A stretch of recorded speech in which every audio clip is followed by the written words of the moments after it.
একরকম ম্যাগি খেতে ভাল লাগে নাকি। তাই তো একদম কী যে ভাল লাগছিল খেতে, একদম অন্যরকম টেস্টটা হয়েছিল। সোয়াবিনের মধ্যে একটু নুন, গোলমরিচ, আদা রসুন বাটা, একটু cornflour, chilli sauce, tomato sauce দিয়ে ম্যারিনেট করে সেটা একটু ভালো করে লাল লাল করে ফ্রাই করে নিয়েছিলাম। সোয়াবিনের সাথে ম্যাগিটা কিন্তু বেশ ভালোই লাগছিল। এভাবে চিকেন দিয়ে করলেও আমার মনে হয় ভালোই হবে।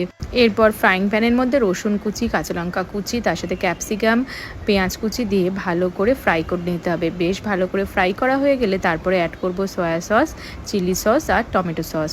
তারপরে সেটা কিছুক্ষণ নাড়াচাড়া করে অ্যাড করব নুন আর লাল লঙ্কা গুঁড়ো। এটা হচ্ছে গিয়ে কাশ্মীরি লঙ্কা গুঁড়ো, শুধুমাত্র কালারের জন্য। তারপরে ম্যাগি মশলাটাও দিয়ে দেবো, দিয়ে সব কিছু ভালো করে মিশিয়ে নিয়ে বয়েলড ম্যাগিটা আর তার সাথে যে ফ্রাই করা সোয়াবিনগুলো ছিল সেগুলোও অ্যাড করে দিয়েছিলাম।